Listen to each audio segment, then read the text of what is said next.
Welcome back to our channel.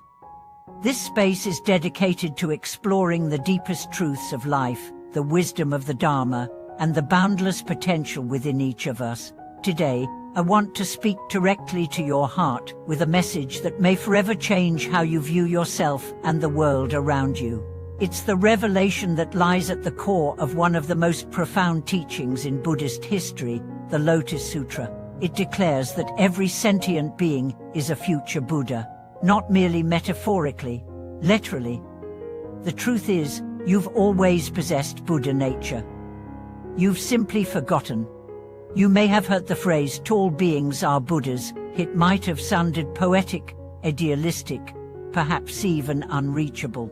But today, we are going to dive into what this really means. What if the Buddha nature you seek was never outside you? What if enlightenment wasn't about becoming someone else, but about returning to the original, awakened self that was buried beneath layers of confusion, pain, and distraction?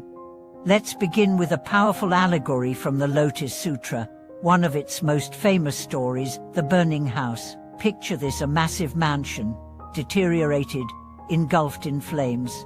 Inside are children, unaware of the fire. They're playing with toys, laughing, oblivious to danger. This is us. We live our lives chasing desires, tangled in distractions, unaware that suffering is encroaching from every side: aging, sickness, death, and emotional turmoil. Outside stands a wise father. He sees the fire. He calls to the children, but they ignore him.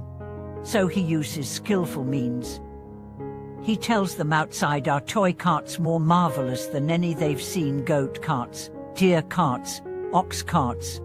The children rush out, and he gives them something far greater, a magnificent vehicle of liberation. This is the Buddha, using expedient methods to let beings out of suffering. But here's the shock: he never intended to give the lesser carts. From the start, he meant to offer them only the great vehicle, the one Buddha vehicle. This story is not fiction. It's your life. The fire is your attachment. The house is samsara. The father is the Buddha. And you are the child, pure at heart, but lost in play. Why doesn't the Buddha just tell us outright that we are Buddhas? Because we wouldn't believe it. If someone told you that your true nature is pure, perfect, and fully enlightened, would you believe them? Or would you point to your flaws, your failures, your fears? That's why the Buddha guides us step by step. He teaches morality first, then concentration, then wisdom, then emptiness. And finally, in the Lotus Sutra, he tells us the ultimate truth: we were never separate from Buddhahood to begin with. We were never broken, just unaware. Think of gold buried under dirt. The gold remains pure, uncorrupted, but unless the dirt is cleared, you can't see it. That's your mind, covered in habits, in false beliefs, in trauma. But beneath all that, untouched, lies the golden nature of a Buddha. Let me ask you something personal. Have you ever had a moment, maybe brief, maybe fleeting, where you felt a surge of unconditional love for a stranger? A sudden insight that made your past worries seem absurd? A wave of peace while watching the sun rise? That's not coincidence. That's not emotion. That's Buddha nature breaking through. That's your original self whispering, "I'm still here." The Lotus Sutra speaks of countless beings destined for Buddhahood: women, outcasts, even children and demons. This was revolutionary. In a time when many believed only monks could attain liberation, the Lotus Sutra shattered those limits. It declared that enlightenment is the birthright of all, no exceptions. So if you're sitting there thinking, "Not me, I've made too many mistakes, I'm not pure enough," stop. Your past doesn't define your future. Your karma doesn't define your essence. The Buddha didn't come for the perfect. He came for the deluded, for the lost, for the ones who had forgotten who they really are. What stands between you and Buddhahood isn't a lack of potential. It's forked funsels. It's distraction. It's believing the voices that say, "You're not enough."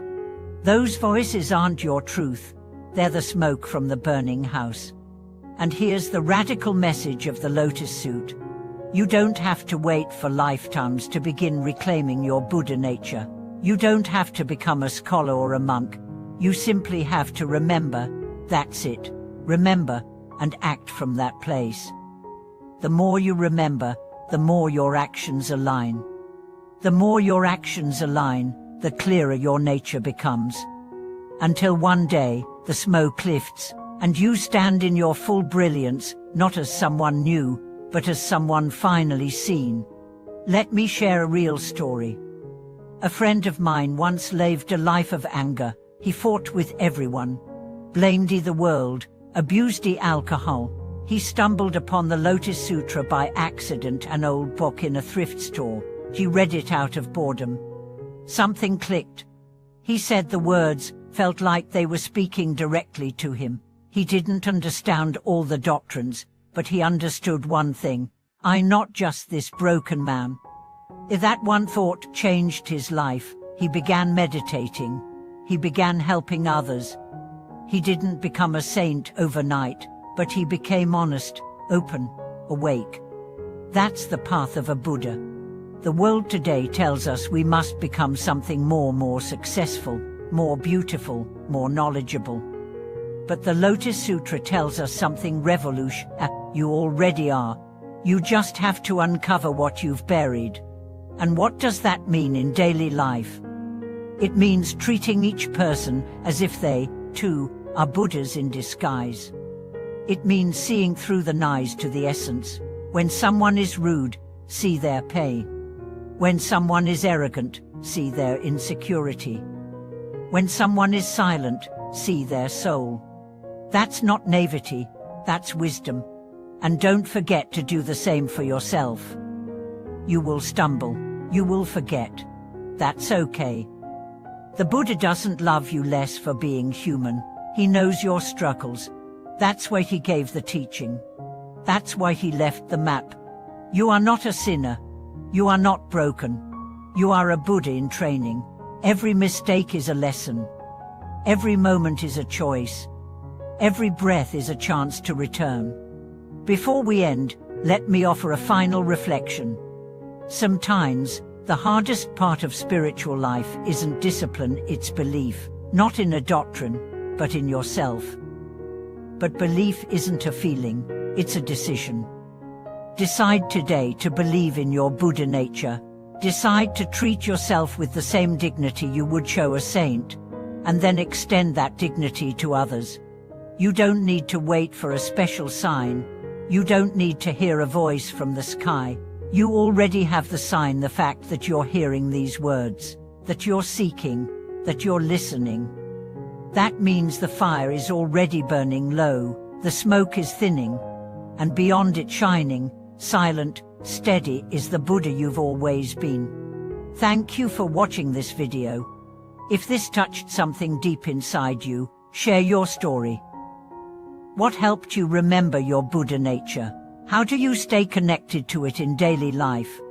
Let's grow this community of awakened hearts together.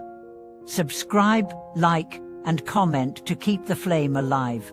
There's more to come. Until next time, remember your true nature is waiting to be seen.